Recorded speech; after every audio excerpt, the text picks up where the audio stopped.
It's my life. Lazy. It's my life. Okay, good afternoon guys.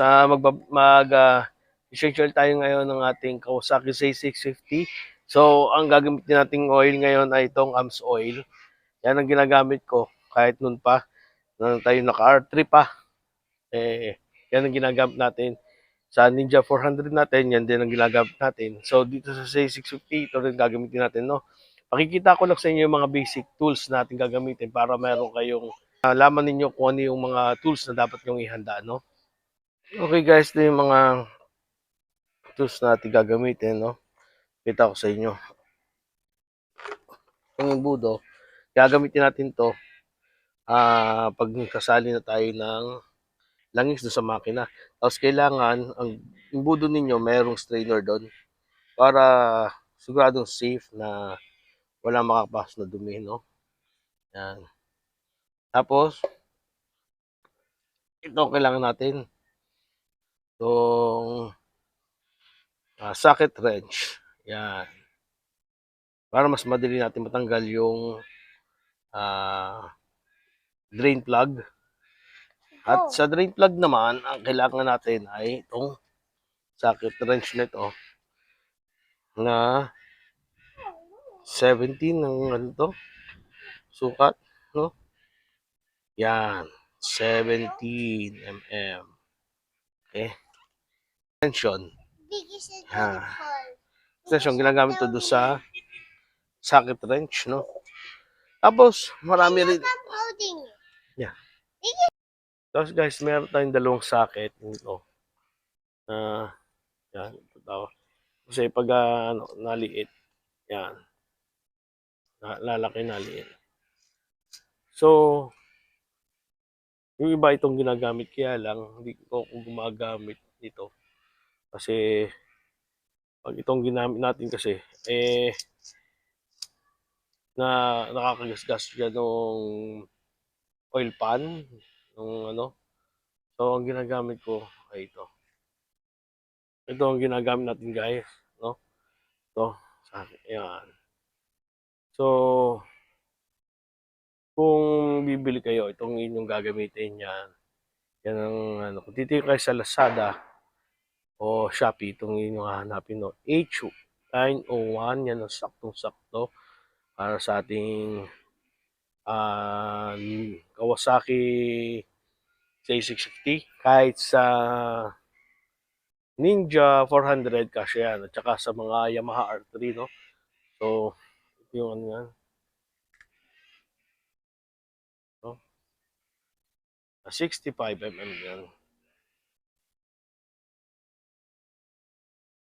Na parang focus, no? Yan. 901 ang code. Yan is 65P14. Yan ang inyong kukuhanin. At ito po ay sakto-sakto sa atin. So maganda ito, sinasalpak lang siya. Tapos sa kanya ikot, no? So wala nang nalaki-laking gano'n, no? Wala nang nalaki, wala nang naliit. Basta ito lang, no? So guys, pagdating naman sa oil filter, ang ginagamit natin itong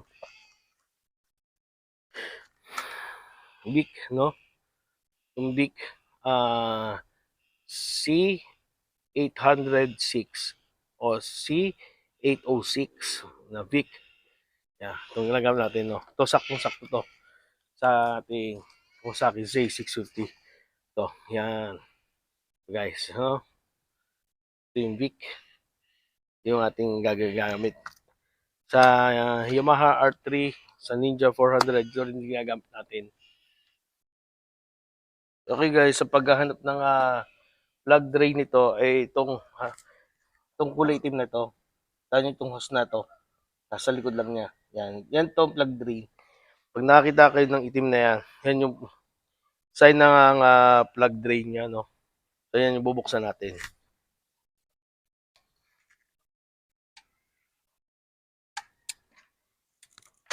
Yan. So, maluwag na siya.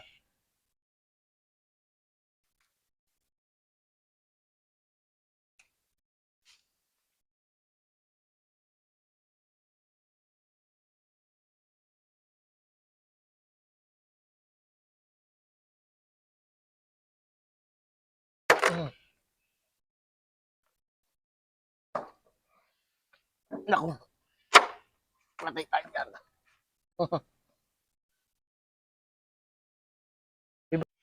Okay. Ayun na, tinatapos na, no? Ayan. Yan na yung langat na langis, no? Nandyan na, guys. Tulo na lahat. So, paano muna natin, bago natin kunin yung, tawag ba dun? Yung oil filter, no? So, yan ang, yan ang drain plug. Ito yung nasa parte kung nasaan yung, cambio. Itong cambio. Yung gear, no? Yung cambio. So, nandyan din yon. So, nandyan, katapat nga, no? Pero, yung oil filter kasi, doon natin sa kabilang side kukuhanin. Kasi mas malapit doon, no? Pala, guys, baka makakalimutan ko, no? Ito nga pala ay 2 liters ang kailangan na langis na oil. Yan.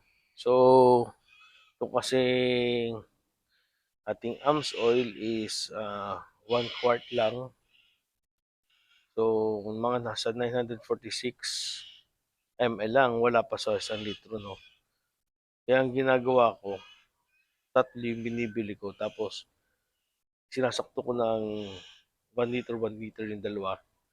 Sinasalpa ko dito. Pero, yung ibang ginagawa ng iba kasi, yung 2 parts na yon sakto na daw. Pero, sa akin, okay na nga naman yun. Kaya lang, akin kasi, medyo maarte kasi tayo eh. Kaya kailangan natin, kaya kung ano yung nasa manual, yun na sinusod natin, no? Kung ilang litro. Pero nasa sa inyo, kung gusto nyo 2 parts lang ilagay, okay lang yun. Walang problema yun. Akin kasi, 2 litro ang nilalagay ko, no?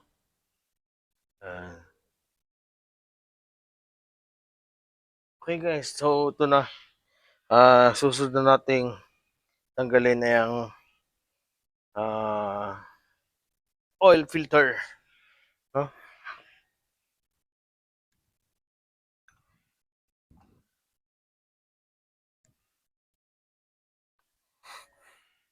Yun.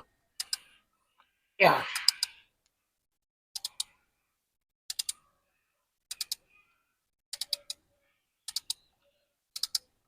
Yeah.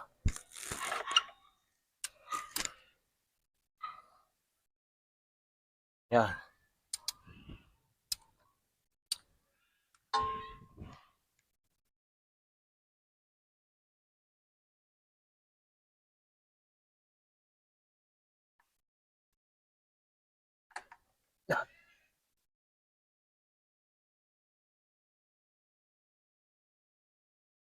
Okay.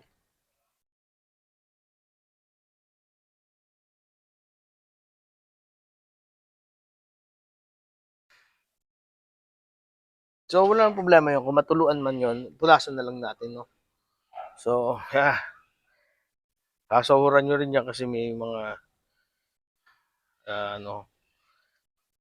Dito guys, kung naglalagay na ng oil filter, yung iba, naglalagay pa dito.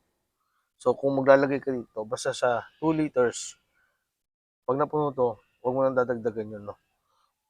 Huwag nyo pupunin 2 liters ulit yung inyong tamtama na yun, no? So, pagkatapos to guys, ay ituturo ko din sa inyo paano mag-reset ng ating yung change oil indicator, no? Doon sa ano, kasi nag-alarm ito pag oras na niyang ipa-change oil, no? Yan ang kagandahan dito. Yung kasi Ninja 400 is wala nun. Yung Yamaha R3 meron. Nag-alarm siya pag kailangan ng change oil. Nag-blick yung oil. Ngayon, ito, nag-anon din, nag-alarm din pag kailangan mo na siyang i-change oil. No? So, tuturo ko din sa inyo kung paano i-reset yon. No?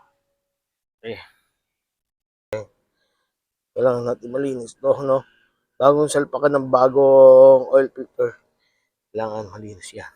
So, bago nyo salpak ito, yan. Ito, lalagyan nyo muna guys ng oil, no? To may komang to. Yan, para magaspang. Kasi ako, hindi na ako naglalagay dito sa oil filter ng langis, no? Kasi pag ginawa natin, tatapon lang siya doon, no? Hindi na ako naglalagay. So, sinasalpa ko na to. Lalagyan na lang natin ng konting langis. So guys, lalagyan natin ng langis, no? Kaya parang sobrang langis niya, no? So, ito salpak mo natin.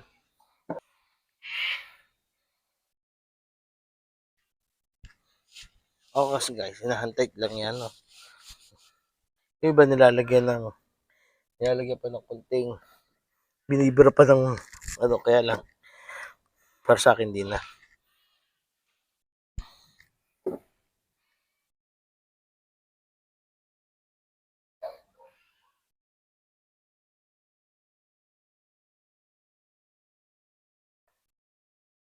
Natin buksan ulit itong drain plug.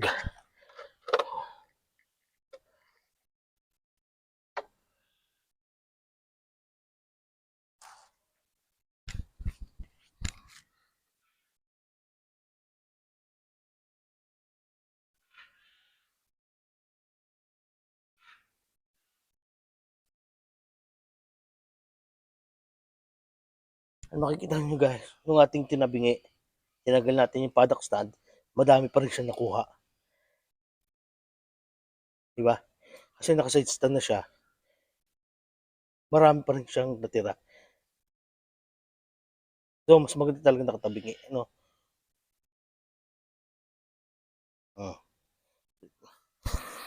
Diba? Sinide stand natin, madami pa siya natira.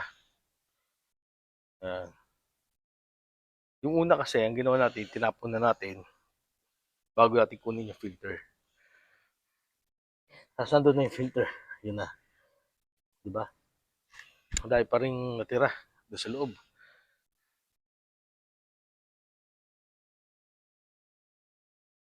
Yung ating oil, no? AMS oil, no? Ngayon sinasabi ko sa inyo na 1 quarts lang siya ang isang ganito, no? Parang 946 ml lang siya. Wala pa siyang 1 litro. So, ito yung timbang niya. Hindi pa siya umabot sa 1 litro. Hindi pa siya umabot dito. Yan ang 1 litro, no? Yan. So, gagawin natin, yung isang extra natin na ito rin, dadagdagan natin to hanggang dito. Ano guys? At saka yung isang ganito natin pa, lalagyan pa natin para maging 2 litro sakto. No? Yan. So yun, ating AMS oil. Lilinawin ko lang guys hindi tayo sponsor ng AMS oil. Walang nag-sponsor sa atin ng kahit na anong langis. So, sabi ko lang yung ating ginagamit, kung anong langis at kung anong oil filter ang ating gamit dito, no?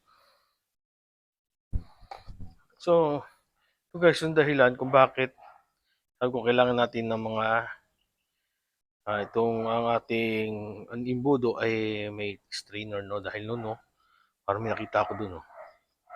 Diba? Parang iwan ko ba kung saan nanggaling to. Pero siguro na malamang baka dahil matagal na rin itong ating strainer to, baka narito na rin to. Kaya lang kung walang tagasala doon, baka yan sumama sa makina, no? Sana makita natin, mapansin natin, no?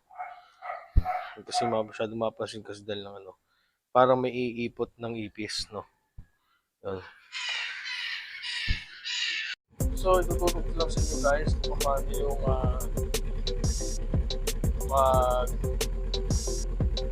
paano to i-set yung ating oil change indicator, no? So, pagsabayin nyo lang yung pindutin. Yan. Then, punta kayo dito sa service, no? Okay to. Ito okay. Yan. Then, nandiyan na, no? Kailangan yan, naka-on yan. Kailangan ito naka-on. Naka-on siya. Okay. Tapos, kung gusto nyo i-set, Kung gusto nyo magpalit ng every 3,000 or 5,000, akin kasi 5,000. So, sinet ko siya. Ito lang yung okay. So, yan, pwede na kayo dito hindi pala kasama yun. Ito, yan, lagay nyo lang. Every 3,000, pwede. Every 4,000, every 5,000. Yan, akin kasi naka 5,000. So, pag tapos nyo ng, yan, i-okay nyo lang ito. Okay. Ayan, 5,000 na nga. Ating babak ko siya. Yun, naka 5,000 na. In 5,000. Yun. Sige, share nyo na yun. So guys, so yun lang yung pag-reset ng oil change indicator, no? So yun guys, nakita nyo paano mag-change oil. So dito ko lang patapos natin pagpa-vlog, no? This is Sayer Moto and proud Batangueño vlogger. Salute! It's my life.